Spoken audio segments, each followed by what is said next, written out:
How's going guys, welcome to the channel. In this video we are gonna see, what if Naruto got trapped at Yokai Gakuen? Part 2. If you wants to see awesome fanfiction like this, don't forget to subscribe. Now let's get into the video. Sukun awoke with a very bad hangover. Ow, I've got a killer headache. Sukun thought looking around the room. He realized he wasn't in his room. Kurama and the others were laying around the floor in nothing but their underwear. If it wasn't for his headache he would have reacted different from the sight. Yukari and Cocoa were leaning against each other back to back, with Cocoa wearing Yukari's hat. Sukun fumbled around the room trying to find his clothes. He saw his pants and started to walk over to get them, but ended up tripping over something. When he landed there was a loud thud waking up the girls. Ow. Where am I? Sukun, what are you doing here? Kurama asked holding her forehead. She looked around the room and noticed that everyone was there in their underwear. Then looked down to see that she was also in nothing but her underwear too. What happened? Dezu the young witch asks taking her hat from Cocoa. Let's see, we went to Naruto Naisama's room and swam for a while. Then went to the kitchen to get something to eat. After that it got a little fuzzy, I think we started playing poker if I remember right. Cocoa said putting on her socks. That's right. Dezu, Yukari said while walking over to the kitchen to make coffee for everyone since all she had to do was put on her hat. That doesn't explain why we woke up almost naked though. Mizer said sticking a lollipop in her mouth. I think the reason for that is because we played strip poker. Ruby said. Let's ask Naruto, he should know. Kurama said. Where is he anyway? Sukun asks. Now that you mention it, One-sama is gone too. Cocoa said taking a cup of coffee from Yukari. This caused the group to freeze. Maybe they woke up before us and left because they didn't want to wake us up. Sukun said. Why don't we check his room? Mizer said, also taking a cup of coffee from Yukari. There's no way that those two would be in there. Kurama said, giving Sukun a worried look. Maybe Naruto went to sleep in his room and Moka went back to hers. Sukun said, smiling at Kurama. So the gang drinks their coffee and walk toward Naruto's room. Sukun knocks on the door. No one answers. He's probably still asleep. The door's unlocked, let's just go on in. Kurama said. So Sukun turns the knob and slowly opens the door. What they saw inside shocked them, making their eyes wide and jaws drop. There lay Naruto and Moka naked in the bed with the covers on the floor. Moka's head lay in the crevice of Naruto's neck. She had one leg wrapped around his waist and was holding him close. Naruto had his arm under her and his hand was grabbing her boob. Sukun ran out of the room as fast as he could. Kurama and Mizer chase after him. However, the youngest two, Cocoa and Yukari, had hearts in their eyes.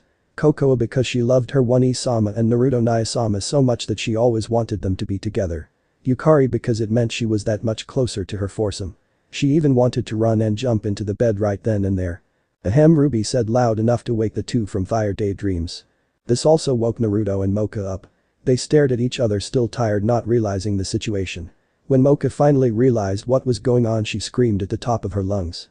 Jumped out of the bed, grabbing the blanket and wrapping it around her. Naruto clasped his hands to his ears, sitting up in the bed. Well, this is awkward. Naruto said. Was the others here as well? He asked looking at Ruby. Yes they were, but Sukun ran out the door followed by Kurama and Mizer. Ruby replied. Naruto sighs. He looks at Moka then back at Ruby with a look that told her to leave them alone. I think we need to give these two some alone time now. Ruby said, taking Yukari and Cocoa with her as they left the room. She closed the door behind her. Naruto got up from the bed and put on a pair of boxers, trying to think of something to say. Moka quickly grabbed her uniform and put it on too. Then they both sit back on the bed. Silence filled the room for several minutes as neither one knew what to say. I think I'm going to go back to my room. Moka said. Moka-chan, Naruto said, staring at her with a worried expression. I'm okay, Naruto-kun, it's just I need some time to think. So let's talk about this later. Moka said, giving him a small smile. Okay, Naruto said, still worried. Besides, we need to get ready to visit Mizer's home. Moka said, standing up. Naruto nodded and Moka walked out of the room, leaving Naruto to his thoughts. Sukun ran out of the dorms toward the forest. Kurama was following him through the air. While Mizer followed on foot. Sukun, stop. Kurama yelled. He ignored her and continued running as fast as he could. Kurama dived in after him and caught him. She pinned him on his back, making sure he couldn't start running again. Mizer walked up and froze Sukun's wrists and ankles to the ground so he couldn't move. Leave me alone. He yelled with tears running down his face. How could I ever leave you alone? You're my destined one. I could never leave you alone when you're in this much pain. Kurama said, hugging him as tight as she could. That's right. Mizer said, sitting down next to them. We love you too much to leave you alone. Mizer said, trying to wipe the tears out of Tsukun's eyes. Kurumu-chan, Mizu-chan, thank you, Tsukun said, calming down a bit. They sat in the forest for what seemed like ages, just staring at each other. Then Mizu got up. Shall we go get ready, it's about time to leave. Mizu said, removing the ice around Tsukun's ankles and wrists. Sure. Tsukun said as Kurumu helped him up. They walked out of the forest with Kurumu on Tsukun's right and Mizu on the left. They held onto his arms and rested their heads on Tsukun's shoulders and walked back to the dorms. Moka was now back in her room, laying in her bed, trying to remember what had happened last night between her and Naruto. Relax, nothing happened. Inner Moka said through the Rosario. But Moka said, still worried. I did it to get back at him for falling asleep on me. That's why we were naked in the bed with him. Inner Moka stated. Okay, but did you have to make it look like we, Moka said, blushing at the thought. You like him anyway, and I've already marked him as our mate, so why does it matter if it happened or not? Inner Moka said. Well, everyone is going to misunderstand what happened though. Moka said, a little depressed about the turn of events. I wasn't expecting them to walk in. Inner Moka said. Tsukun, Moka said, a little depressed. Forget about that human already. He will never be our mate, he is too weak. Inner Moka said. Naruto is human too, if you haven't forgotten. Moka stated. Inner Moka didn't say anything back. Hey, at least say something. Moka said. The Rosario stayed silent. After several minutes, Moka gave up on talking anymore with her inner self. She looked at the clock and noticed that she needed to go anyway. So she grabbed her things and walked out of her room. Everyone was already at the bus stop putting their things away. Naruto sat in the very back on the left side looking out the window. Tsukun sat in the very front on the right side, as far away as he could from Naruto. Kurumu and Mizu were sitting on each side of Tsukun, still holding on to him. Moka sat right behind Tsukun, trying to tell him what happened, which made Mizu and Kurumu glare at her.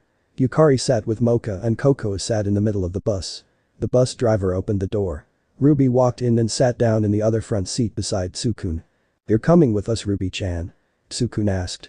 Yep, the headmaster asked me to come along. Ruby replied. Yukari switched seats to sit with her fellow witch. Yay, this trip will be so much funner now that you're here. Dezu. Ruby smiled at the little witch. The bus driver starts the bus and drives into the tunnel. On the way there, everyone was quiet except the two witches. The bus driver exited the tunnel, driving into a huge snowstorm. He opened the door, letting in the freezing cold air from outside in. The students got off the bus and into the blizzard. What the hell, Mizu? Kurumu yelled, shivering to death. Just keep walking and it will get better. Mizu said, unfazed from the cold. So they start walking in the direction Mizu pointed in. As they walked, everyone was freezing except Mizu and Naruto. Hey, aren't you see cold, Naruto? Moka asked, shivering. Nope, as a ninja I had to train my body for these types of condition. So the weather doesn't bother me. He said with his hands behind his head. That's so cool. Dezu. Yukari said, wishing the cold didn't bother her. Like Mizu had said, as they walked closer to the village, the blizzard had died down and the sun was shining overhead. You could see the ice village far below. It was an amazing sight to see. The way the sun hit the village made it shine and sparkle. Amazing was the only word they could say. Shall we go then? Mother should be waiting for us. Mizu said, walking toward the village. They follow, staring at the village, almost forgetting all about how cold it was. Welcome to the snow village. I have been waiting for you. Sarara said as the group walked over to her. Mizu ran up to her mother and hugged her. Hey, who is that? Naruto asked. That's right, you wouldn't know. She is Mizu's mother, Sarara. Moka said. Oh. Naruto said. Now shall we go to my house? So I can show you to your rooms and get dinner. I'm sure you guys are getting hungry. Sarara said, walking toward her house.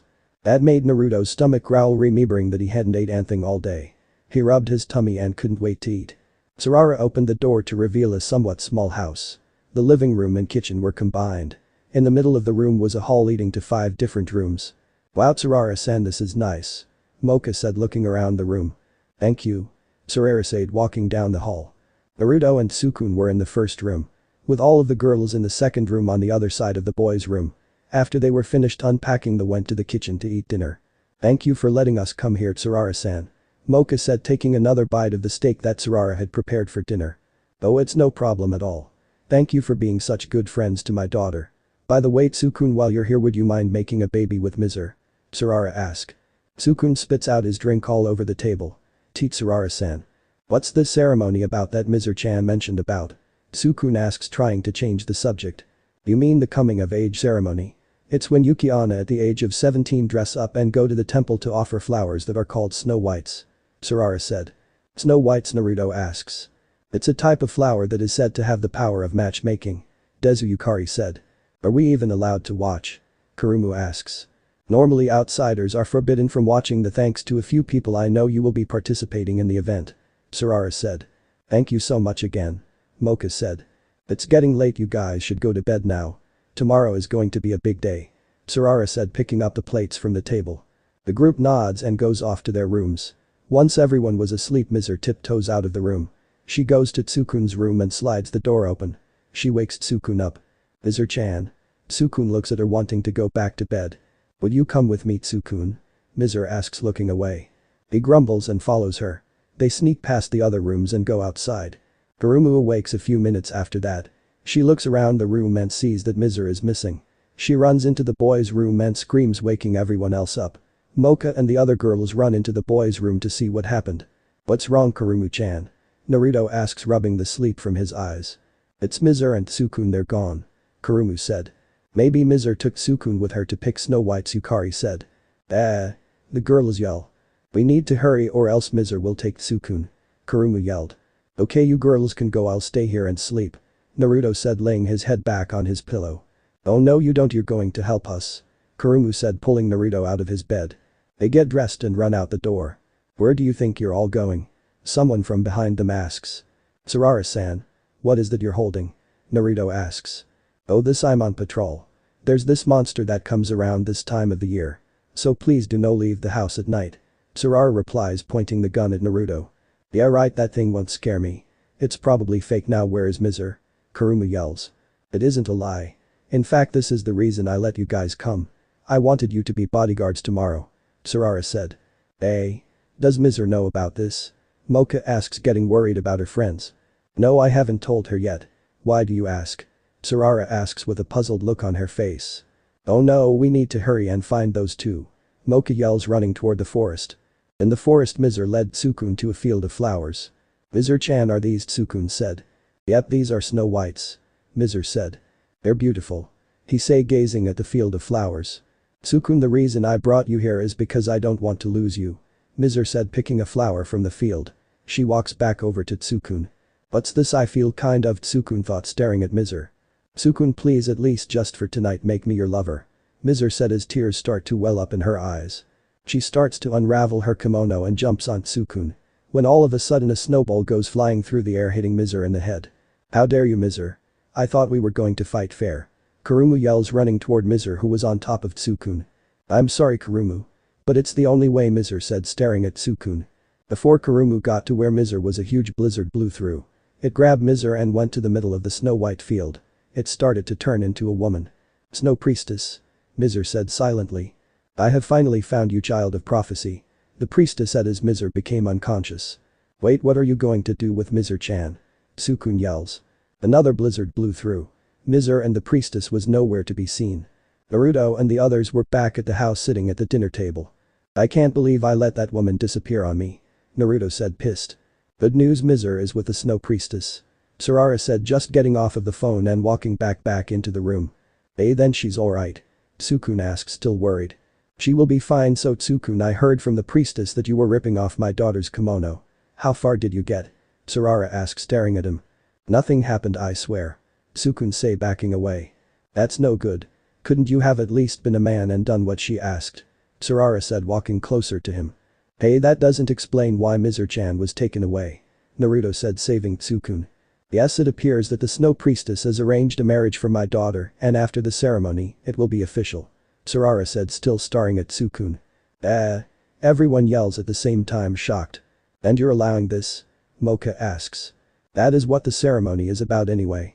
Since you girls are participating, you might as well find a partner too. Sarara said, sitting at the table. Moka looks at Naruto, blushing a bit. Sarara looks away. I don't want my daughter to marry anyone she doesn't love, but no one can go against the priestess. Silence fills the room. Unless a few certain outsiders just happen to steal my daughter and go back to a certain school. Sarara said, smiling at them. I don't care after what she did, Kurumu said, slamming her hand on the table. Kurumu-chan, Tsukun said, looking at her. She has to pay us back. So we can't let her go off and get married before then. I'll even drag her back if I have to, Kurumu said, walking away from the table.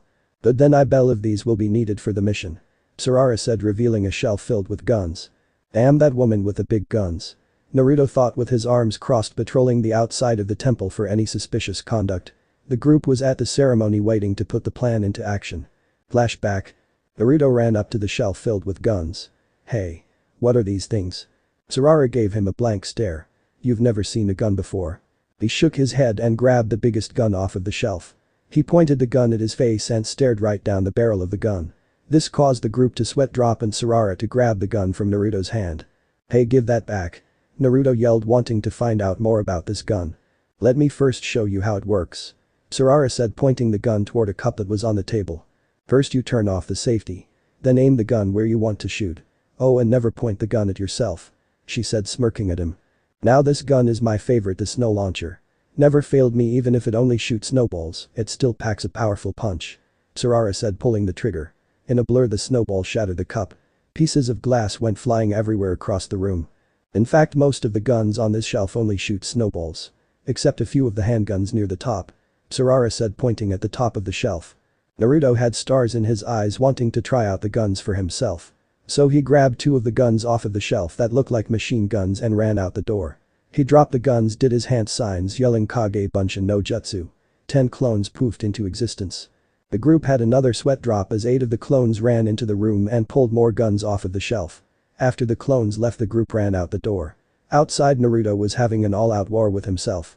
Snowballs were being fired left and right as Naruto leapt through the air and ducked behind snow piles. Sarara walked out of the house to see a few houses destroyed, trees that were in the area knocked over, and craters everywhere. Before Naruto knew it, he was frozen in a block of ice and being dragged into the house. Back inside, Sarara unthawed only Naruto's head so he could breathe. Let me the fuck out of this ice coffin. Naruto yelled, glaring at Sarara. He did not like her for ruining his fun. No, this is punishment for making a mess outside. Sarara said, putting the guns the clones used away. Naruto grumbled and looked around the room, hoping someone could help him. They all shook their heads and gave him an apologetic look. Now that we have that taken care of, let's come up with a plan. I already have the teams picked out and who is going to do what. Sarara said, turning toward the group. Which team am I on? Desu Yukari asked, hoping she was on Moka's. Moka, Kokoa and Ruby will be the diversion team. Just try to make as much noise as you can. Sarara said, giving each of them a gun. Sukun, Kurumu and Yukari will be the rescue team. Make sure no one sees you. Sarara said. Hey. What am I going to do? Naruto yelled, still frozen. You will be on patrol. Sarara said as she unthawed the rest of Naruto's body. That sounds boring, can't I be on Moka's team? Naruto whimpered, wishing she would give him another gun. That would be a good idea, beings on how much ruckus you just made, but no, I am banning you from using my guns. Besides, we need someone to be backup just in case the plan goes wrong. Sarara said. Naruto nodded and walked over to where Moka was standing. Okay, now that that's taken care of, let us change into costumes. Sarara said, clapping her hands. Naruto was laughing his ass off and rolling on the floor as Tsukun was forced to dress up like a girl. The girls were already in their kimonos trying to help Tsukun put his kimono on. After Tsukun was done, Sarara walked over to Naruto with a kimono in hand. Now to get you dressed up. We wouldn't want anyone to think you were suspicious. Sarara said with an evil smirk. She was going to enjoy this. Hey, I can just transform into a girl. No reason to make me dress up as one. Naruto said, starting to panic. He was not going to wear girl cloths, especially a girl's kimono. This caused the girls to stare at him blankly. Except Yukari, who had stars in her eyes, wanting to see him as a girl. That's so cool. Show me. Desu Yukari said, walking up to Naruto. Why not? Naruto said, going through his hand signs and yelling Warak no Jutsu. There, standing in the room, was a naked girl with blonde hair and 2 pigtails, sky blue eyes, and 3 whisker marks on each cheek. She was curvy in all the right places with even bigger boobs than Kurumu. Seeing their reaction, Naruto shot them a sexy pose and blew them a kiss while winking. This caused Tsukun, Yukari and Kokoa to pass out from too much blood loss. The room was silent for several minutes as everyone stared at Naruto in his girl form. Well, what do you think? Naruto asked, irritated that no one said anything. Naruto, that's Moka said, still staring, not being able to look away. Change back. Sarara said, frowning. Why, this is a perfect disguise. Naruto said, pouting. I don't care. You're going to dress up as a girl as more punishment for destroying a few houses. Sarara said, handing him the kimono. Fine. Naruto said, pouting. He released the jutsu, turning back into a guy. End of flashback. Yes, he was forced to wear girl cloths instead of using jutsu to turn into a girl. He hated that woman. The only thing he liked about her was that she had a shelf full of guns. which he swore he was going to get one before he left. Inside the temple. Could you show us where the restroom is? We really need to go. Moka said to a lady who worked at the temple. Sure, right this way. The lady said, walking out of the main hall. The diversion team followed the lady to the bathroom. In the bathroom, Moka nods to Cocoa, who pulls out her gun. Then to Ruby, who does the same. Geez, young people today. Couldn't you have went before the ceremony started? The lady asked, still oblivious about the guns. Forgive us, it is the only way. Moka said as she pulled out her own gun. This shocked the lady as she saw that all of the girls were carrying guns. You see, one of our dearest friends was kidnapped and we're here to bring her back. Moka said, knocking the lady unconscious. Alright, this is going to be fun. Cocoa said, running out of the restroom and firing some shots. Shall we go? Ruby said, smiling at Moka. Moka nods and the two walk out of the restroom, also firing a few shots. Back in the main hall, Tsukun hears the shots and looks toward Kurumu, then at Yukari. They all nod in unison and walk out of the main hall. As the rescue team ran down a hall, Tsukun heard something buzzing in his ear. BZZT. Tsukun. BZZT. Tsukun, can you hear me? This is Ruby. BZZT. We're losing control of the situation, hurry and find Miser. BZZT. I don't know how much more time we can give you. BZZT. Thanks Ruby-chan, we're almost to where Miser is. It shouldn't take much longer. Tsukun said, not knowing if Ruby heard him or not. The group made to the end of the hall. As they entered the door, there was a man standing on the steps in front of Miser's room. Are you Miser Shiryuki's rescue team? The man asked, walking down the steps. Who the hell are you? Kurumu asked, pointing at the man. I'm Miyabi Fujisaki. Also Miser's fiancé. The man who stole her heart and body, Miyabi said, looking at the group. How could you? Kurumu yelled, grabbing the man's collar. It's quite simple, the snow priestess is trying to revive her lands, so she gave us the strongest girl in the village as a sacrifice. Miyabi said with a blank expression. No, Kurumu, get away from that man. Take Tsukun and run away. Leave me here, I'm no longer worthy of Tsukun. Miser said as she walked in, then shattered into ice shards. An ice doll. Tsukun said, looking at the shattered pieces. Ha ha ha ha. Oh, that's good, I only kissed her and she freaks out. Miyab said, walking out the door and leaving the room. That bastard. Kurumu yelled as she ran toward the door. Enough, Kurumu, we need to find Miser quick. Tsukun said, running up the steps. As they entered the room, Miser was on the ledge about to jump out the window. Miser, stop. Tsukun yelled, trying to stop the uchiha from jumping. Tsukun, you shouldn't have come. I told you not to, as I've no longer worth your time. Miser said, breaking into tears. She jumped out the window. Miser. Everyone yelled as Kurumu jumped out the window to save the uchiha. Kurumu, Miser said when Kurumu caught her right before she hit the ground. You dummy. Kurumu said, kissing Miser. How could you think a kiss was that bad? She said as she went in for another kiss. No, this will not turn Yuri, it's just what happens in the manga. Now shall we go meet up with everyone else? Kurumu asked. They flew back into the window. Outside the temple. The ceremony was about halfway finished as Naruto walked to the back side of the temple. When all of a sudden he heard a huge crash and glass flying from the sky. He looked up and saw Kurumu and Miser flying. Then all of a sudden Kurumu kissed Miser. Damn. That's hot. Naruto thought as he watched Kurumu and Miser slowly descend to the ground. After he watched them go back inside, he began his patrol again. Well, I wasn't expecting that. Naruto said to himself as he walked to the next side of the building. BZZT, BZZT, Naruto heard in his ear. BZZT, Karan-san, what are you doing here? BZZT, Naruto heard, which he figured was Moka speaking. Then it was silent again. Naruto shrugged, figuring it was just a regular sister reunion. Boy, was he wrong. Inside the temple. Cocoa was trembling at the sight of seeing her older sister there. Moka was staring at her sister with a worried look at what might happen. Ruby looked at the two, wondering what was wrong. Karan-san, what are you doing here? Moka asked. Karu walked toward the group without looking at them. As she walked, she accidentally tripped over her dress, causing her to fall face first with a thud. Ow. Oh my, it seems I tripped over my dress again. Karu said as she stood back up and stuck her tongue out. This caused the group to sweat drop at the girl. What are you doing here, my dear little sister Cocoa? Karu asked, running to hug her little sister. We asked you first. Cocoa said as she tried to get out of Karu's embrace. Karu let go of Cocoa, then looked around at the rest of the group. Moka-chan, you're here too. Karu said as she ran to hug Moka. Hello, Karan-san. Moka said. Wow, I haven't seen you in like forever. Karu said, still hugging Moka. Hey, you still haven't answered our question. You normally don't leave the house unless you have a job to kill someone. So who is it this time? Cocoa asked, trying to pry Karu off of Moka. Hey. Ruby and Moka said at the same time.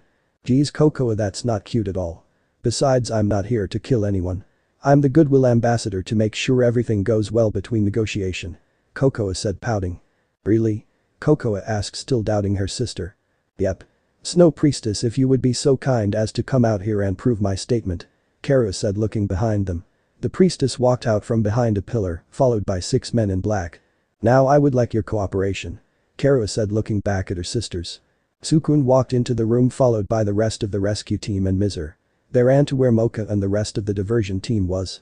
Moka-chan, what's going on? Sukun asked, looking at the men in black. It seems you guys are trying to get in the way of the negotiation. Karu said, looking at the newcomers to the scene. She vanishes from sight.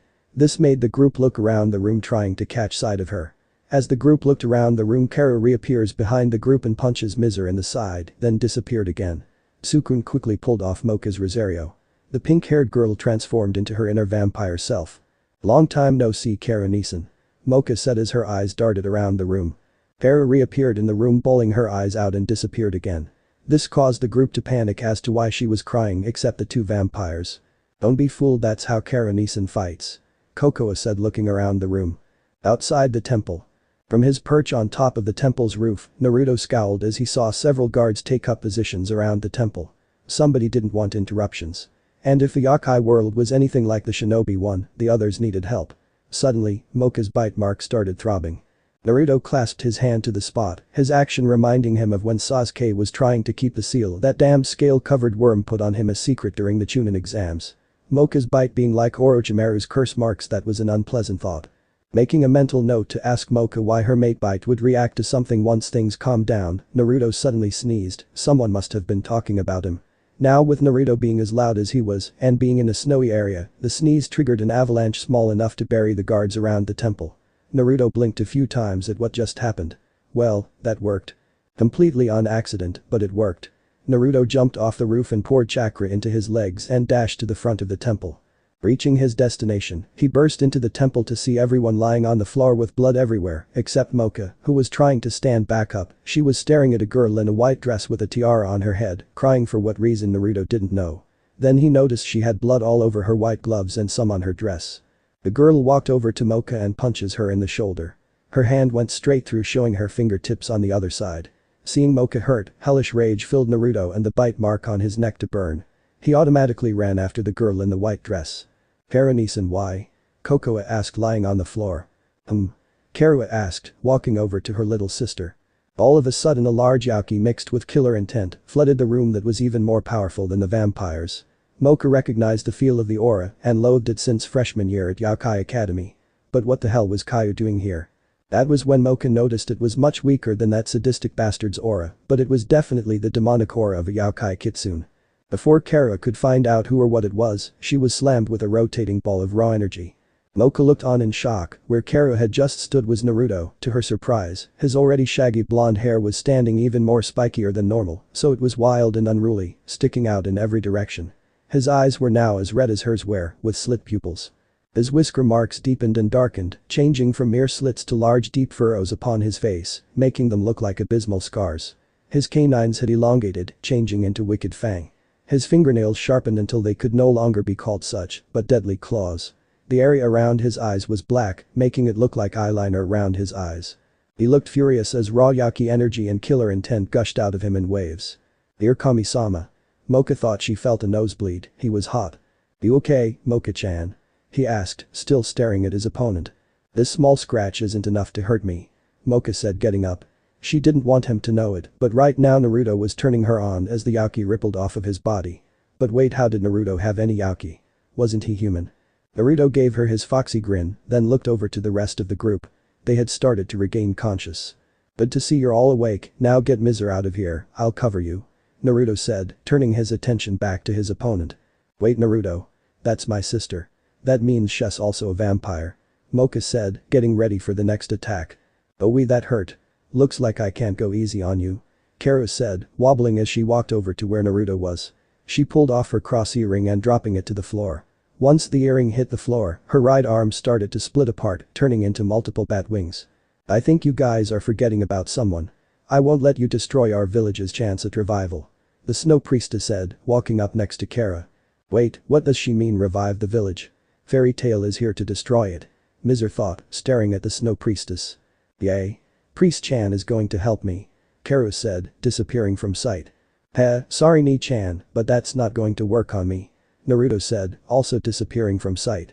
He punched Karu with an uppercut, sending her flying through a pillar and crashing into the wall. He walked up to Karu as she started to sit up, coughing up blood. This is for hurting your own sister. Naruto said as he created a swirling red orb in his hand. Rasengan. Naruto yelled and thrust the orb into Karu's stomach, knocking her out. That's one down. Naruto said, turning around to see Moka kicking the snow priestess in the side. Wait Naruto. Before you go help Moka, I think the snow priestess doesn't know what fairy tales plotting. Please save her. Mizer said, leaning against a pillar. Sure thing Mizer-chan. Get the others and get out of here. Naruto said. Mizer nodded. Want some help Moka-chan? Naruto asked as Moka was sent flying into his arms. HMPF. Just sit right here and watch me beat this snow bitch. Moka said, smirking at him. She walked back toward the snow priestess. Ah come on, at least let me have a little fun. Naruto said, running up next to her. Moka stared at him as thousands of ice shards were coming at them in all directions. Before the shards hit them, Naruto spiked the level of his Yaki again, melting all of the ice into puddles of water. This made Moka want him even more. Besides, this isn't the first ice user I've fought. Naruto grinned, recalling his fights against Haku and the time he was on that mission in the land of snow. Moka looked at him and blinked a few times. Damn, there went her chance at impressing him by defeating a type of opponent he never faced before. The snow priestess snarled, if that outsider was telling the truth rather than just trying to impress the vampire, this was going to be hard. Watch this Moka-chan. Naruto said, and the pigmentation around his eyes changed so added on to his other altered features. He now had red rings around his eyes and horizontal, slitted pupils, as well as vertical, slitted pupils that mirrored her own red ones at the moment, forming a sort of cross. His energy changed slightly as well. Naruto grinned as he absorbed the natural chakra around him. The Miyabaki's and Senjutsu skills were really going to be put to an unconventional use here. The snow priestess felt lightheaded, for some reason she felt her strength leaving her. Why was she feeling so weak? She was fine a second ago before that blonde outsider's eyes changed. He snickered suddenly. I suppose I should have told you I was trained in sage arts and can absorb natural energy from my surroundings, priestess. He asked. The snow priestess looked stunned. He was draining her. This was bad. Although I do need to stay completely stationary to do it. He said aloud. The snow priestess went wide-eyed. Why would he tell her something like that unless he wanted this to be a challenge? Acting quickly, the snow priestess formed a large block of ice over the two and they leapt out of the way. The snow priestess sighed as she felt her strength stop decreasing. What the boy said was true, though now she had to make sure he kept moving. Pay attention Moka-chan, the battlefield school is in session and Professor Uzumaki is in the house. Today's lesson. Dealing with ice users. Naruto quacked. Professor Uzumaki. Where'd you get your degree and I need to know if I'll get extra credit if I leave an apple on your desk. Moka teased. Nope, just stay alive and you'll get an A+ first thing. If you're going for speed, avoid snow and slide along the ice once you're completely sure you've got well enough traction. Naruto said as the snow priestess froze the ground in a thick coat of ice. Transferring speed into power and enhancing the damage of your own blows. Moka said, deciding to play along with Naruto's game. Correct. Second thing you need to know is how to glide using the ice, the lack of friction can also help you dodge it timed properly. See? Naruto said, leaning back and sliding along the ground on his legs as saw blades made of ice whizzed over his head and sliced through some of the support pillars. I see, it all goes by the principle of using your opponent's strength to your own advantage. Moka said, roundhousing the snow priestess. Beauty, brawn, and brains. Somebody call God and tell him he's short an angle, cause you're too perfect to belong in the physical world, Moka. Naruto laughed happily as he tossed several shuriken that riddled the snow priestess's arms. Moka blushed. The snow priestess tried trapping the two in a box by raising walls of ice around them so she could successfully crush them, but Naruto attached paper bombs to the walls and blew them up, the debris smashing through the temple walls. The snow priestess felt like screaming, these two were infuriating her to no end. She decided to bring an end to this. Cold gushed off her body and the temple froze rapidly. Loud cracking and groaning told Naruto and Moka the temple was coming apart, the structural endurance of the temple was rapidly reaching its limit. Suddenly, the snow priestess felt herself being leeched again. To her horror, she'd caused the blonde's legs to become encased in ice. Forget about me. The snow priestess, still drained from earlier and fatigued from battle, turned to see Moka leering at her. Trusting fairy tale, treating our friend as an offering, your goals were good, but you need to reconsider your decisions. As she said that last part, Moka slammed her foot into the snow priestess's head with a hard kick, knocking her out.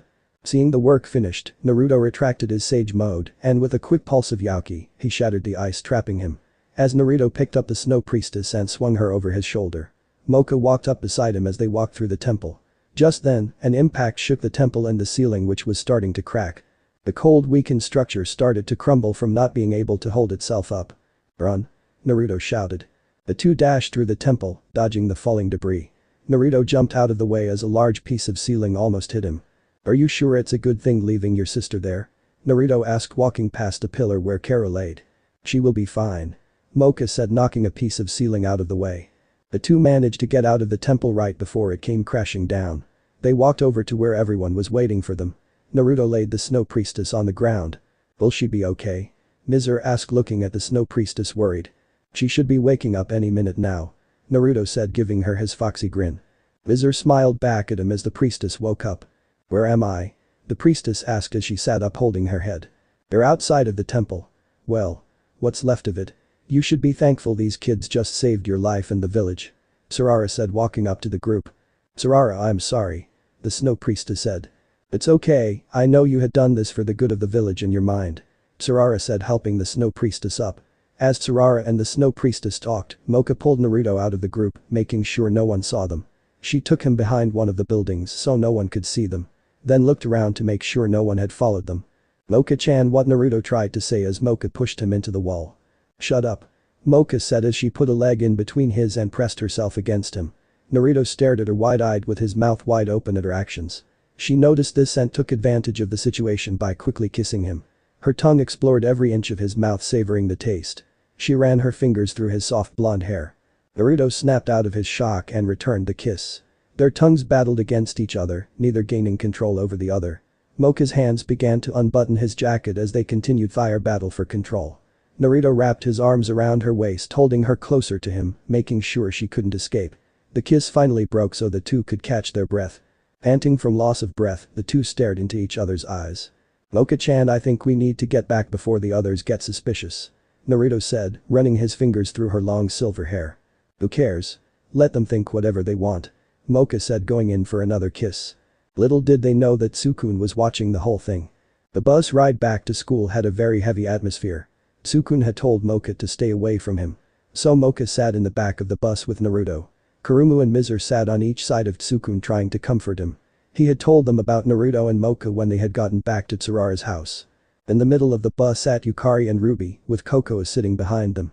They did not want to get into the fight or whatever was going on between Sukun and Moka. Except for the fact that Kokoa and Yukari kept talking about how great Naruto was.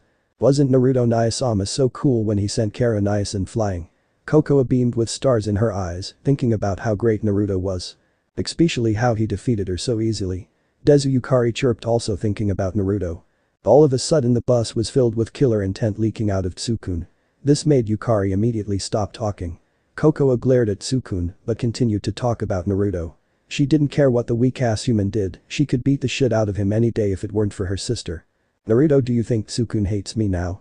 Moka asked, holding onto Naruto's arm. Naruto noticed she was trembling. "It's okay, Moka-chan, he doesn't hate you. I'll talk to him if it makes you feel any better," Naruto said, running his fingers through her long silky pink hair, trying to calm her down. He already knew why Tsukun was acting the way he was. For Naruto had felt the same way many times over the years when Sakura had paid more attention to Sasuke instead of him. "Thank you, Naruto," Moka said, leaning her head on Naruto's shoulder. "No problem, Moka-chan, I would do anything for you. Even put my life on the line. For that is my ninja way," Naruto said, giving her his foxy smile. "Naruto," Moka said, starting to blush. She raised her head off of Naruto's shoulder.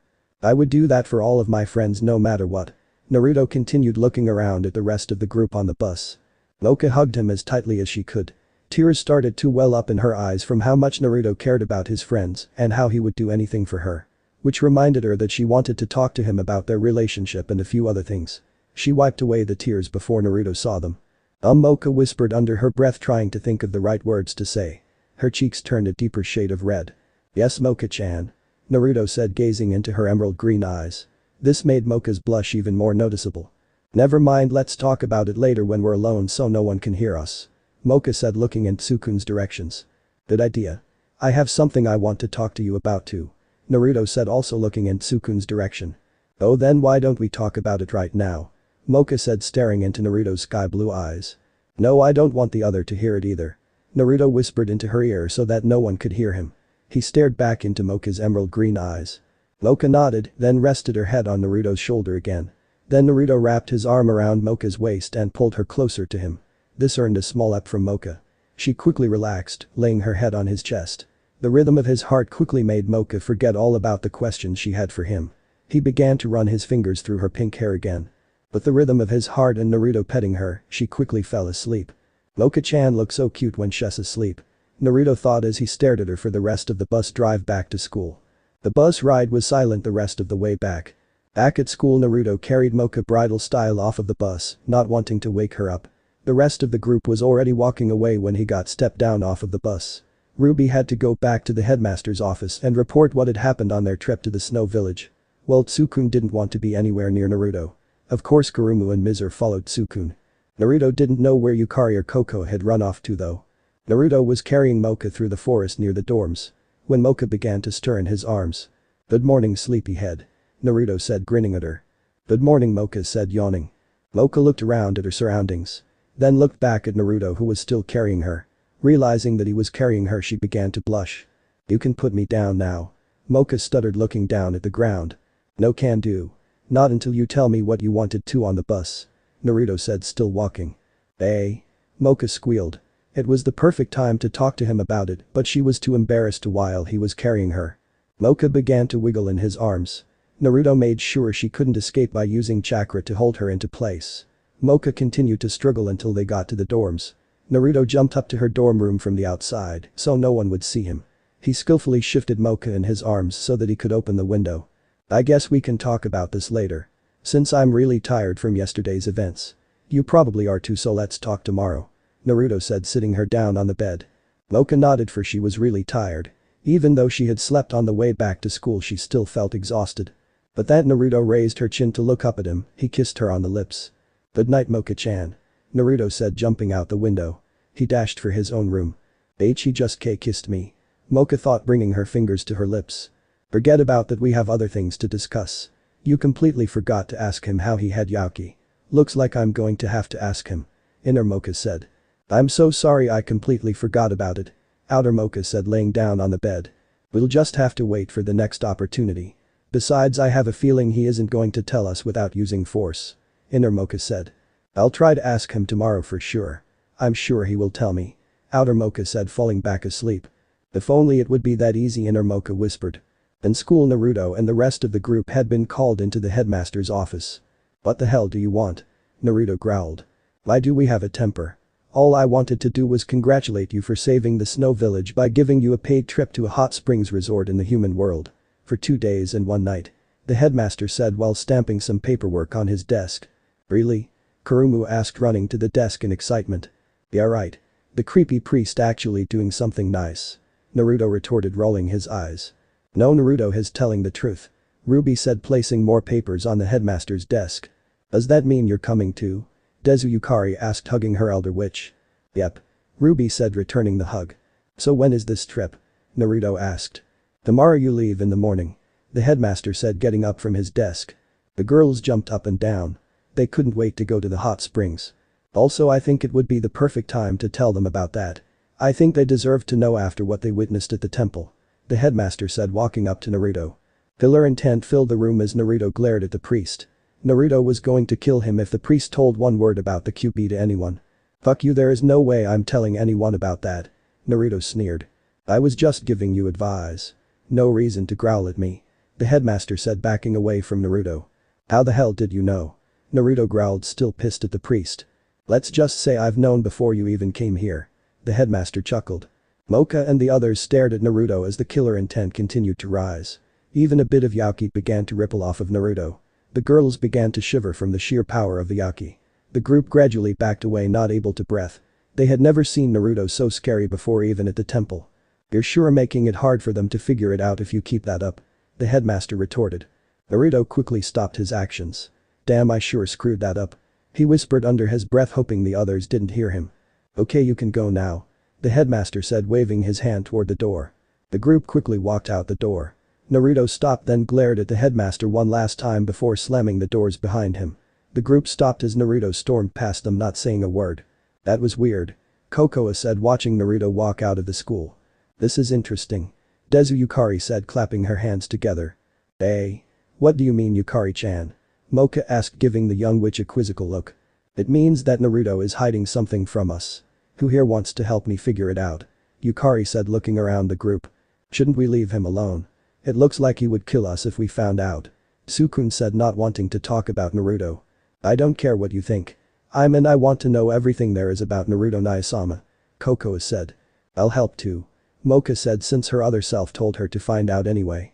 This would make it easier for her if everyone helped. Sukun you're helping too. Kurumu said.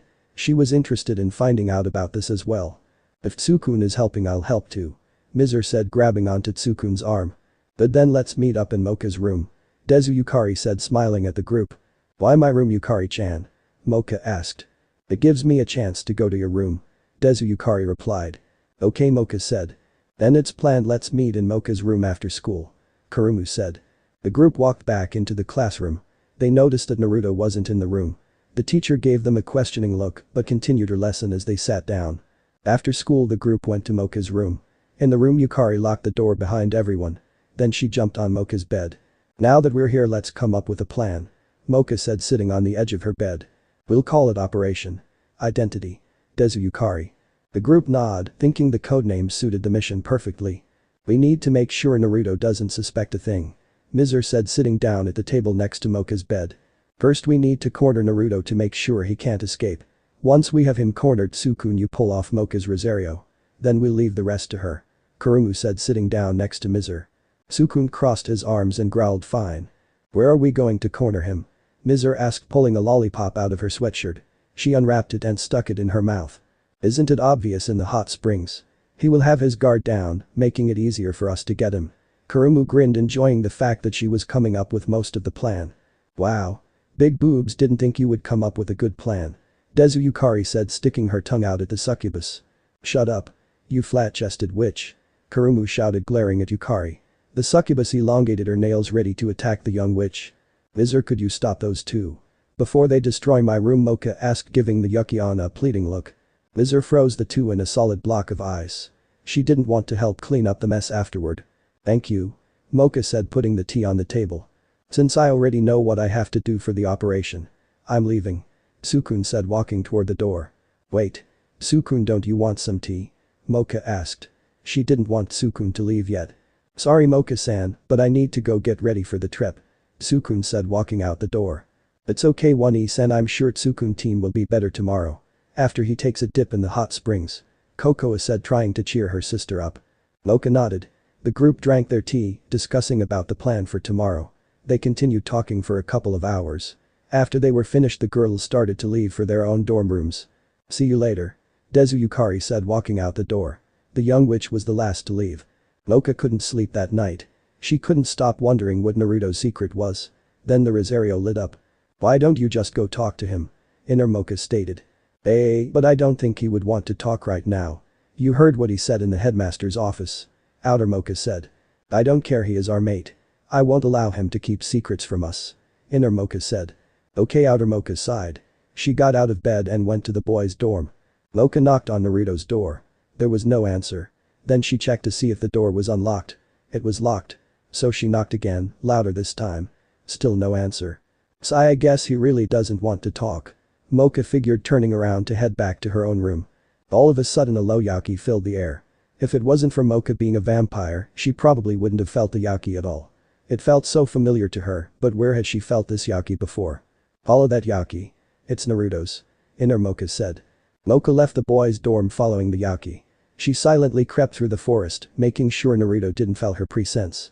As Moka walked closer she saw a giant waterfall just a few yards away. Once she saw Naruto she quickly hid behind a tree, hoping he didn't see her. Moka silently watched Naruto in fascination. Naruto was standing under the waterfall in nothing but a pair of orange swim trunks.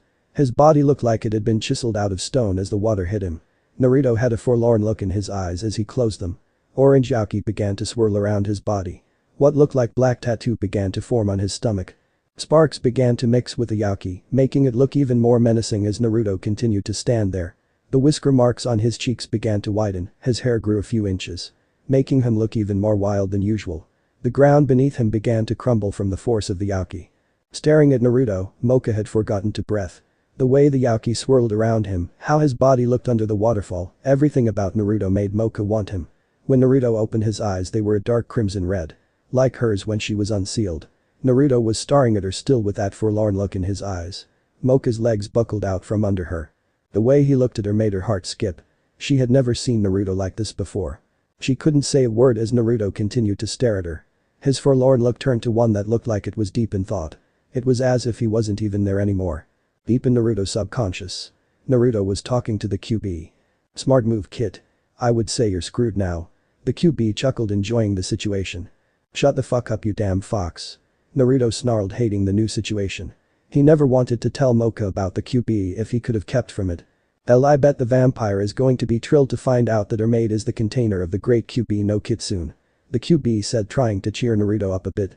What if she hates me like all of the other villagers did and never wants to speak to me again? Naruto frowned. If you can't stand the vampire leaving you, let me kill you. So you can be free of the pain and I can leave this damn prison.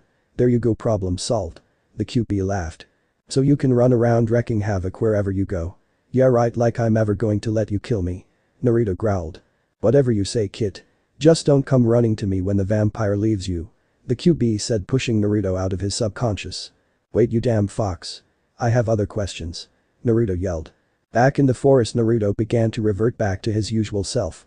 His red eyes became sky blue again, the whisker marks became less noticeable, his hair shortened back up. The Yaki around him completely diminished.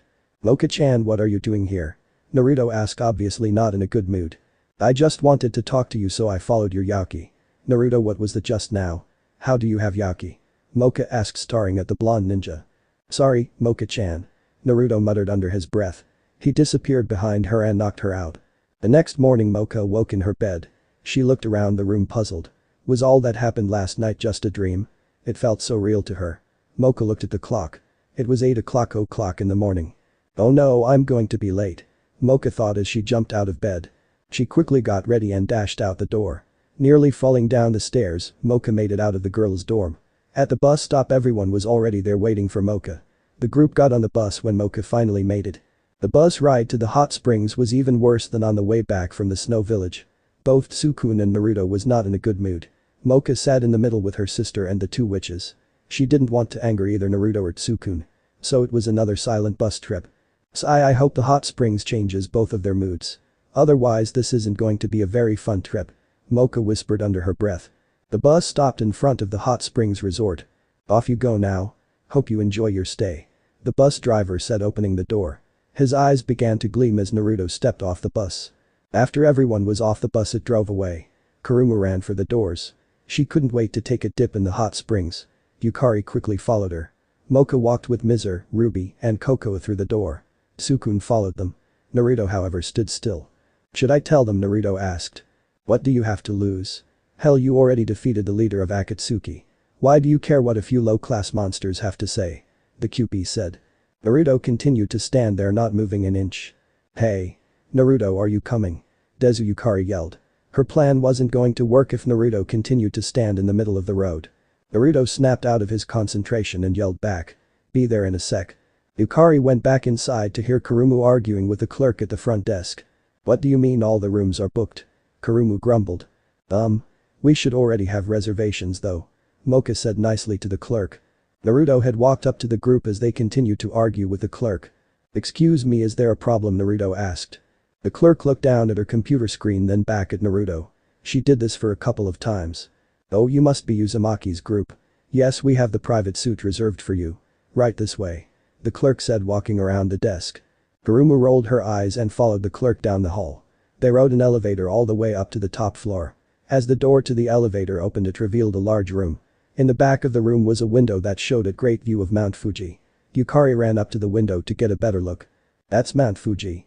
The clerk said, smiling at the young witch. Wow. This is such a great view. Desu, Yukari chirped. I will be going now. Also, we only have a mixed bathhouse here. The clerk said, walking back into the elevator. Yes. Yukari said in her mind. This made her plan so much easier. You girls can go first.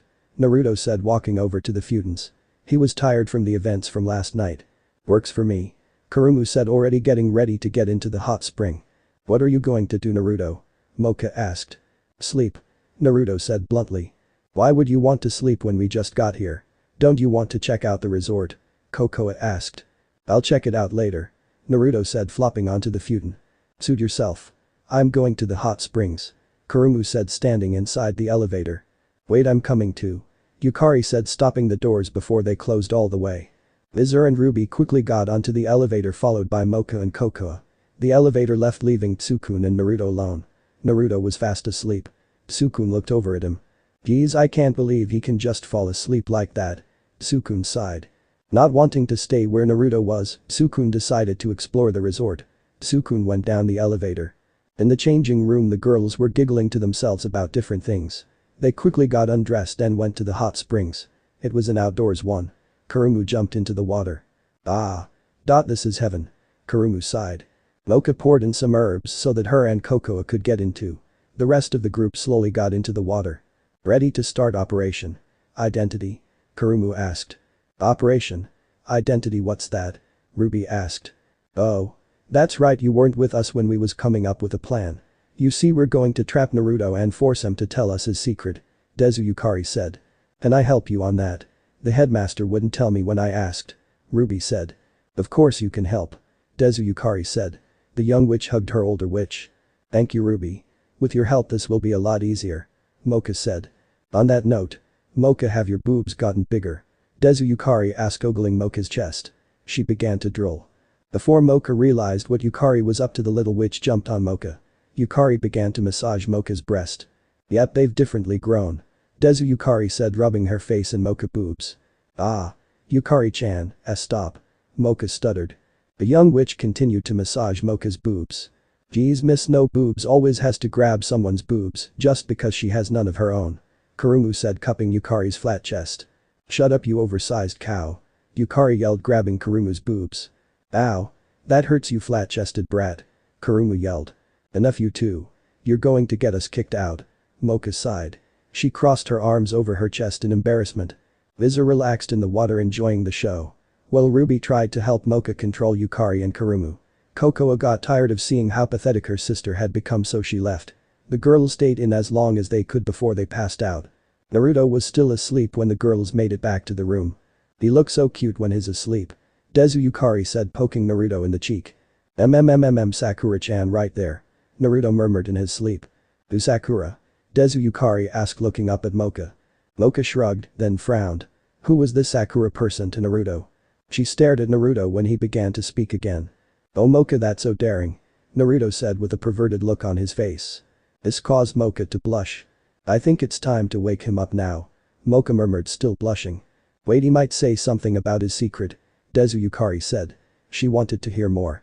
Isn't it obvious he's having one of those perverted dreams? Just look at his face. Kurumu smirked. Who are you calling a pervert? Naruto said. He had woken up from all the noise. Now that you're awake, you can go on into the hot spring since we're done. Kurumu said. Nah. I think I'll go later. Right now I feel like getting something to eat. Naruto said. His stomach growled, proving his point. Let's call the clerk. So we can order whatever we want. Moka said, picking up the phone. Ramen for me. Naruto said. Moka ordered the food. The group watched TV as they waited for their food to arrive. Kokoa had walked into the room some time after. Naruto smelled the ramen as the aroma filled the room. Finally. Naruto said, walking over to where the clerk had set the food. He picked up the bowl of ramen and began to slurp the noodles down. Do you ever eat anything else, Naruto Naisama? Kokoa asked. Remembering that she had never seen Naruto eat anything else. Whenever I have ta. Naruto said in a mouthful of noodles. How can you eat so much ramen without getting sick? Desu Yukari asked, fascinated at Naruto's eating habits. It's easy. Just never drink spoiled milk when you eat ramen. Had the shits all day. Naruto said, finishing his last bite of ramen. Well, I think I'm done eating. Kurumu said. She pushed the plate away from her. Me too. Moka said. Also pushing her plate away. Well, I'm going to go take a dip in the hot springs now. Naruto said. He got his stuff and walked over to the elevator. Operation. Identity start. Desu Yukari said when the elevator closed. Wait, where's Tsukun? We need his help to remove my Rosario. Moka stated. Let's go find him, fast before Naruto gets out of the hot spring. Mizer said, standing in the elevator. The girls went down the elevator to meet Tsukun. Out of the elevator, Tsukun was walking down the hall toward the elevator. Tsukun, come with us. Kurumu said. Why? Tsukun asked. Operation Identity just started. Desu Yukari said. So Tsukun followed the girls to the hot springs, where they quickly got ready to trap Naruto. Ah. This is the life. Naruto sighed as he relaxed in the water. Glad you like it. Someone said behind him. Naruto turns around to see Kurumu standing in nothing but a towel. Kurumu, what are you doing here? Naruto asks. He begins to back away only to hit something soft. Sorry. Naruto, this is the only way. Ruby said. She latches onto him to make sure he couldn't escape. Now Tsukun. Kurumu shouts. Tsukun pulls off Moka's Rosario. Then steps away. After Tsukun had thought about it the night before, he too wanted to know what Naruto's secret was. If the secret was a chance to hurt Naruto, he would take every chance he had. The air filled with yaki as Moka's hair turned silver. What are you guys doing? Naruto asks in a stern voice. He was starting to understand what the girls were doing if inner Moka was in on it. All you have to do is be a good boy and tell us your secret, Moka said. She began to walk closer to Naruto. Haha, I told you that you would have to tell them, kid. The Kyuubi laughed. Hi, Naruto mumbled. Hey. What the hell happened to I'm not going to fucking tell anybody? Kurumu asks. She wanted to pick on Naruto a bit before he talked. I was talking it over with my prisoner. He said I might as well tell you, since you guys have already seen a lot. Naruto sighed. Prisoner? Ruby asked. Just could we talk in the room? So no one else can hear us, and it would be nice to have some cloths on. Naruto said, looking down. The girls looked down and began to blush. Ruby automatically let go of Naruto. Naruto was butt naked in front of them. Back in the room, Naruto was staring out the window, with the rest of the group surrounding him. He sighed. Bet with the story already. Moka said. She had not put her Rosario back on yet, wanting to hear the story firsthand. Please give me a minute. Naruto said. He turned his head to face the group. The forlorn gaze was in his eyes again. Moka was getting impatient. They had gone back to the room. Only to have Naruto stare out the damn window for a half an hour. I'll just tell you the whole story. Naruto said. He turned around to face the window, not wanting to see the disgusted looks on their faces when he began the story. 16 years ago, the Kyuubi no Kitsune attacked the village of Konohagakure. Many ninjas and brave villagers died that day trying to protect Konoha. The Yondai Mare rode into battle on a giant toad. In his arm was a newborn baby. The Yondai Mare used the newborn baby to seal away the Kyuubi no Kitsune. This baby was the savior of the village. He was supposed to be called a hero. This earned a gasp around the room. They had started to put the pieces together. Well, the villagers didn't see it that way. They thought the child had become the demon itself. So they abandoned the child and tried to kill him every chance they got. The child didn't even know why the villagers were doing this to him. He would have gone insane if it wasn't for his dream to prove them wrong by becoming Hokage. The Sandai Ami Hokage was the only person to help the child when he was little. I'm going to kill them. Moka seethed. Her fists were clenched so tight that blood began to seep out from under her nails. How dare those humans hurt her mate? Naruto looked back to see tears running down everyone's faces. Except Tsukun and Moka, who seemed furious as to what she was hearing. Tsukun just stared at Naruto in bewilderment. This shocked Naruto a bit. Wouldn't they want to kill him? Don't worry, the child worked hard. He passed the ninja academy, got put on a squad, and made many friends. The villagers had completely changed their outlook on the child when he defeated Pain, the leader of Akatsuki, saving the village. At least that's what it seemed like before I was sent flying here. Naruto smiled sheepishly. I am a Jinchuriki, or a sacrifice. The Kyuubi no Kitsune was sealed in me. So now that you know, aren't you going to try and kill me? Naruto mumbled. All of a sudden the girls surrounded him, forcing him into a huge group. Moka would have joined if it weren't for her vampire pride. So she took her Rosario back from Tsukun, putting it on. The pink-haired Moka tackled Naruto, crying in his arms. That's horrible. How could they do that to a child? Moka cried. She hugged Naruto even tighter. No wonder you didn't want to tell us. You were scared we would be like the villagers and despise you. Ruby said, wiping the tears out of her eyes, which automatically began to flow down her cheeks again. Tsukun walked into another room, not wanting to see any more. Damn, I wasn't expecting that. Tsukun muttered under his breath. Hey, can you please stop crying? You're making me want to cry. Naruto sighed, patting Moka on the back. What are you talking about? You already are crying. Moka said, wiping a tear off of Naruto's face. Shut up. I just have something in my eyes. Naruto said, rubbing the tears out of his eyes. This made all the girls break out into laughter. Moka finally got up off of Naruto. How about we go have some fun to lighten the mood? We are supposed to be having fun. Moka said. She helped Naruto to his feet. Let's have a ping pong tournament. Desu Yukari suggested. That's a great idea, Yukari-chan. Moka said, giving the young witch a hug. Ping pong? Naruto asked, giving them a quizzical look. You don't know what ping pong is? Everyone should at least know what it is. Kurumu stated. Naruto lowered his head in embarrassment. That settles it, we're playing ping pong. Kurumu said, taking a hold of Naruto's arm. The group played ping pong until the clerk had told them they had to stop. After Naruto was taught how to play, he completely destroyed his opponents. In the morning the bus picked them up and took them back to school. What did you say? A dark figure loomed over a beaten and tattered body. There is a rumor going around that the new T-transfer student is H-human. And now you let me go like UP promised. Right, Kayu-sama? The beaten, wrongly accused victim whimpered. The victim was on the verge of dying from the severe wounds. He had 3 broken ribs, all of his fingers and toes, and been snapped like twigs. To top it off, the sadistic student police chief had burned him several times. Even if the monster survived this, he would be scarred for life. Interesting, Kayu smirked. I do believe this new transfer student was part of the newspaper club. It give me a chance to pay back that vampire bitch and her loyal servant for last time. Oh, how he couldn't wait to kill them for humiliating him. Yes, this would be perfect. He could arrest the newspaper club and just kill them for harboring a human. Plus the suspicion that Tsukun was human to just made it that much easier. He would deal them the punishment they deserved for messing with the student police committee. Kayu walks out of the blood-stained room. Wait. You can't just leave me here. Screamed the poor monster. Yes, I believe I forgot about the filth. Kill him. I have no more use for him. Kayu said statistically. No, please save me. Erg. Were the last words the victim cried before he fell limp to the floor. Ah, I just love the screams of my justice. As filthy scum are removed from my view. Kayu gleamed. Kayu-sama, what do you want us to do with the body? One of the committee force members asks. Leave it, we have more important matters to attend to. Gather the other members. It's time we pay the newspaper club a visit. Kayu smirked. Yes, Kayu-sama. The committee member walked away. In the newspaper club room. Hey, where should this go? Naruto asked. He still wasn't good at writing an article. So Jin gave him the job keeping the room clean, or just sit around and watch the other members. You can take that over there. Jin pointed. Naruto placed the unused paper on a desk near the back of the room. All of a sudden the door was slammed open, the student police committee came storming in. Kayu, the leader of the group, walked up to Naruto. We, the student police committee, find the Naruto Uzumaki guilty for being a human. Take this filthy human away. Kayu snarled.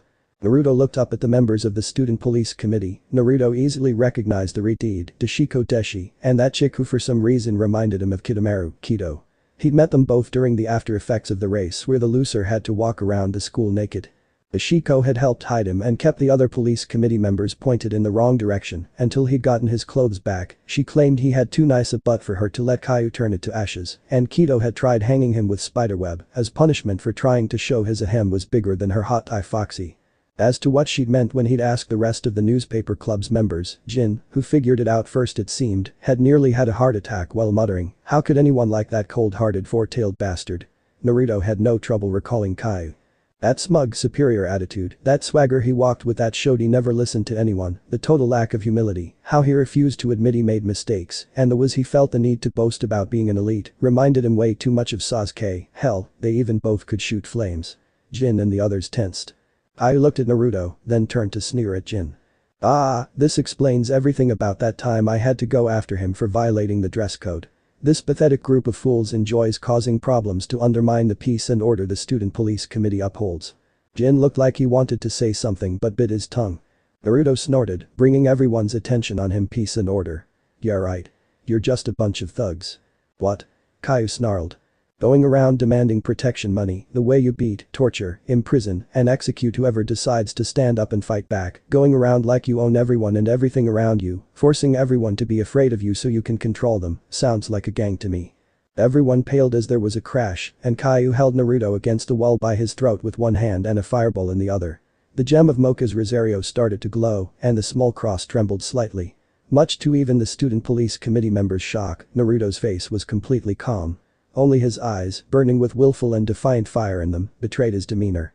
I loathed that fire.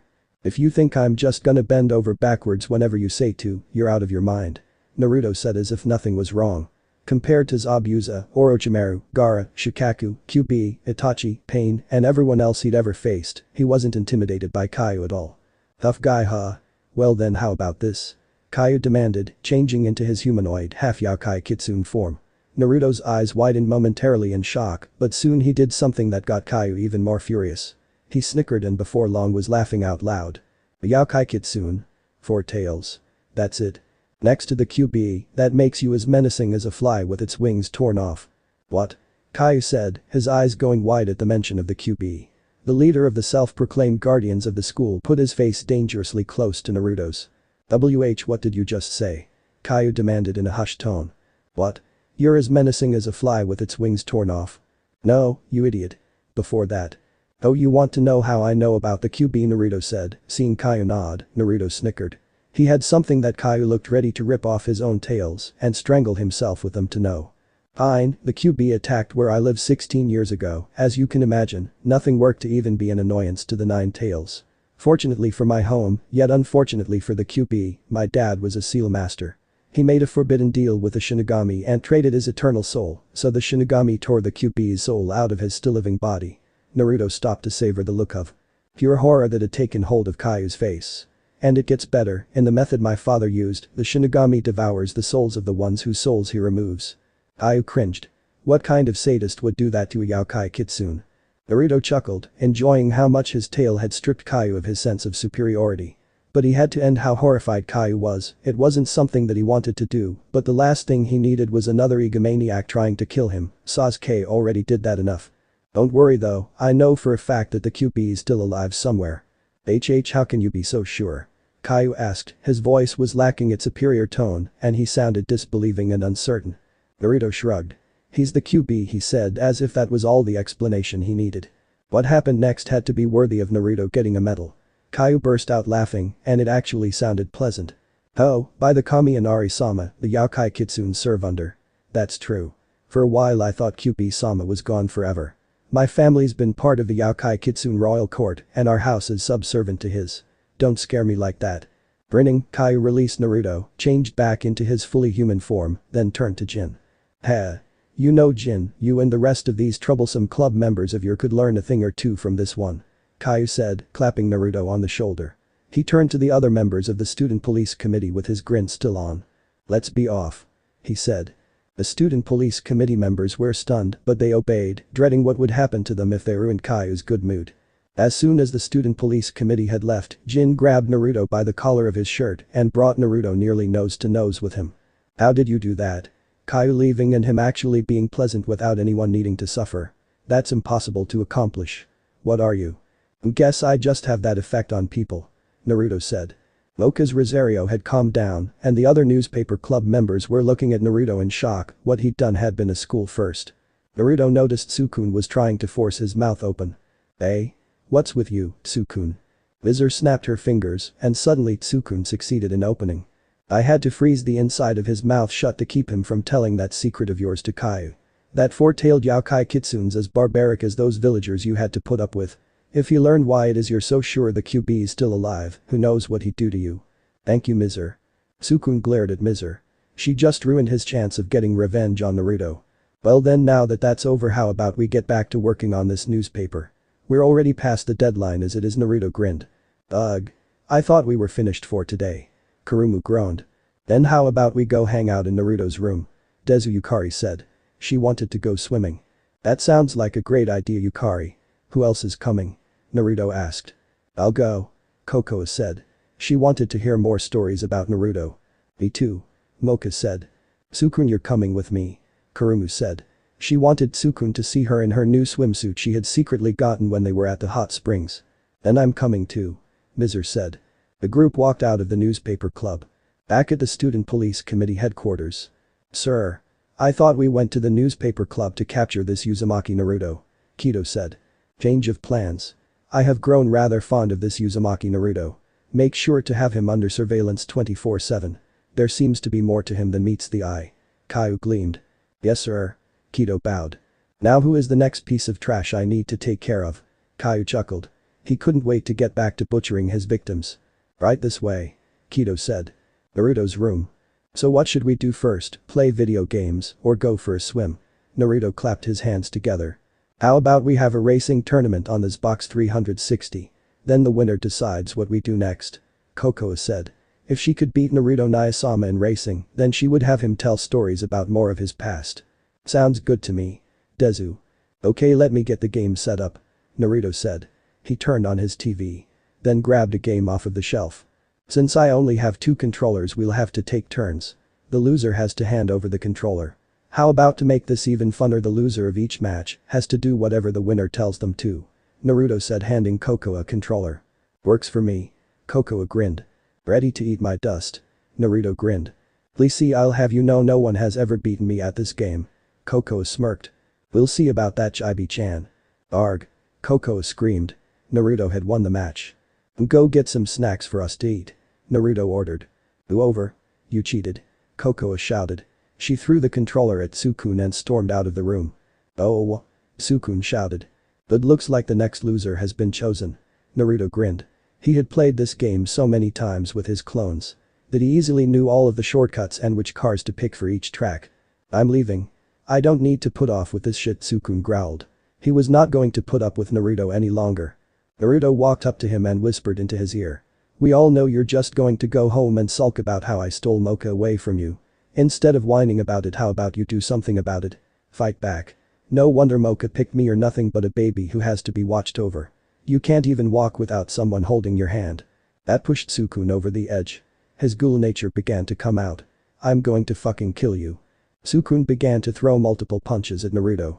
For some reason Naruto wasn't dodging, though, he just stood there taking all of the punches. Fight back, damn it. Sukun yelled. Sukun, stop. Yelled Moka. She didn't want to see her friends fighting each other. Sukun immediately stops. He stares at Moka with a hurt look in his eyes. Moka. It's okay, Moka-chan, we're just having a little male bonding session. Naruto said. Sukun glares at Naruto, then runs out of the room. Jeez. Naruto, that was cruel. Kurumu and Mizer said in unison. They walk out of the room following Sukun. I think we should go. Dezu Yukari said, looking at Kokoa. They walk out of the room, leaving Moka and Naruto alone. How could you? Moka whispered. Sorry, Moka-chan.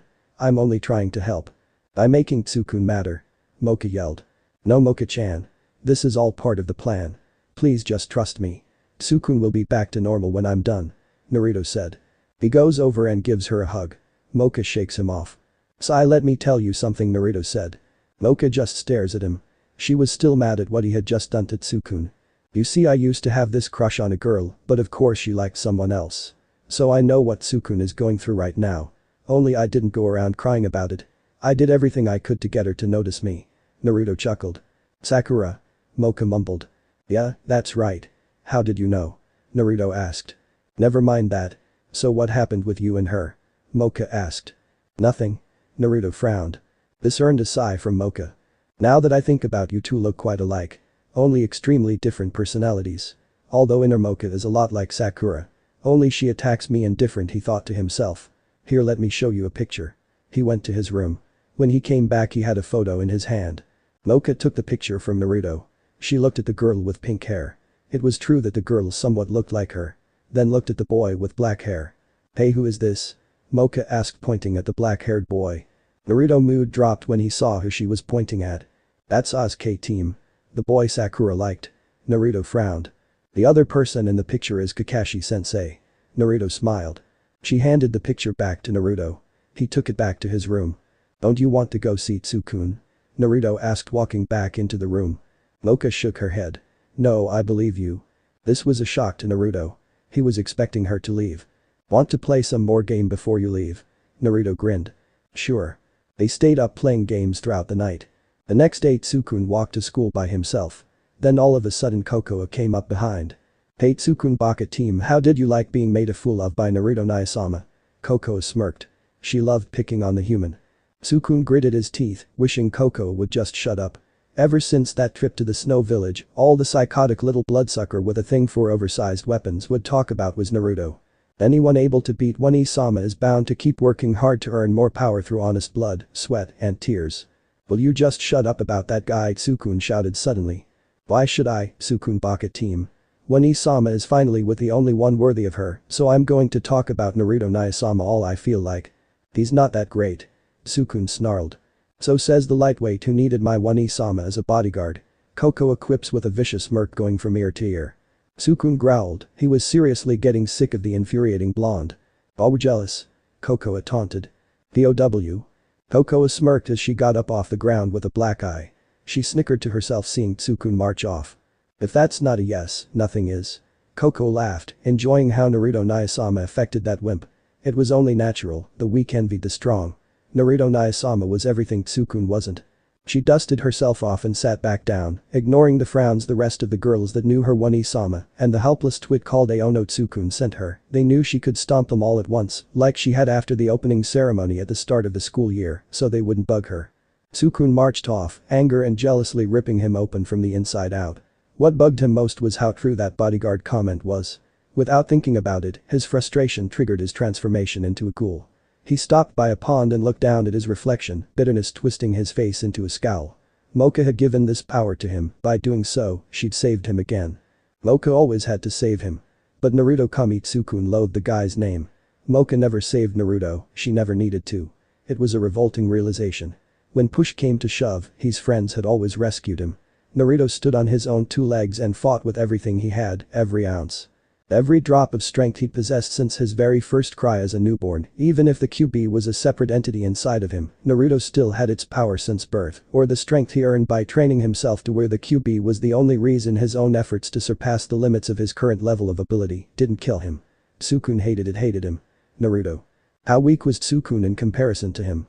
Sukun let out a bitter, enraged howl and slammed his fists into the ground, shattering the earth beneath him as a result. He wanted to make Naruto pay, no to make Naruto suffer. The image of Naruto and Moka naked in bed with the covers on the floor, Moka's head lay in the crevice of Naruto's neck. She had one leg wrapped around his waist and holding him close, Naruto's arm under her, and his hand grabbing her boob flashed through his mind. Then that time when Naruto and inner Moka was kissing behind the building, just kept adding fresh bitterness to the top of Tsukun's jealousy and hate. Why? How had that false Yokai Kitsune just come into Tsukun's bright, nearly carefree world and torn it to shreds before his eyes? What happened to make things turn out this way? It wasn't fair. Letting out a tormented, enraged howl, the human-turned ghoul slammed his fists into the ground, causing the earth beneath him to give way as it shattered and caved in under his feet, unable to withstand his strength. Tsukun stepped out of the crater he'd made, the earth forming a rough crown of sorts as it jutted up from odd angles around the impression in the ground. Naruto could do that without trying. He could even do better. Tsukun had felt his power back against the Snow Priestess and even more of it against Fairy Tail. The gap that separated Tsukun from Naruto was like comparing a sandbox to a desert. It was no comparison at all. It frustrated Tsukun, he'd struggled to earn his place at Yokai Academy and be with Moka. Hell, Caillou nearly burned him alive last year. Now this happens. Why? He was willing to admit Naruto's dedication to seeing to it Moka and Kokoa were safe from the ones who would have killed them being strong enough to where he'd nearly died to ensure they weren't found, even though he'd only known them 2 days was admirable. But it still infuriated him that he'd spent a year forming that bond with Moka, only for it to be disregarded in favor for one mate in a shorter amount of time. When he gained his ghoul powers, he thought he'd left this feeling of feeling so useless compared to the others he knew behind him. So why did he still feel like deadweight? The answer was obvious. Presented with someone capable of overpowering Moka, who he knew was an S-rank monster and whose strength he had faith in after seeing so many times, he felt weaker. Not only that, but the fear of being replaced by someone else as the one Moka cared for most was crueler that Caillou could be at his worst. Naruto he was going to pay. If it wasn't for Naruto. If he'd never met Moka in the first place years ago, if he'd never come here, if he never existed at all, Tsukun wouldn't have to endure this feeling. It was all Naruto's fault. Just thinking about the blonde made Tsukun's blood boil up to the point where he'd burst into flames from the inside out. Standing up, Tsukun knew what to do. Right now he had to see Kurumu and Mizer for some comfort, after that he had to meet with another student he'd met at this academy. So this part ends here. I hope you guys enjoyed this video, so quickly like this video for second part of this series. And comment down below your thoughts about this series. And now it's time for me to go, bye.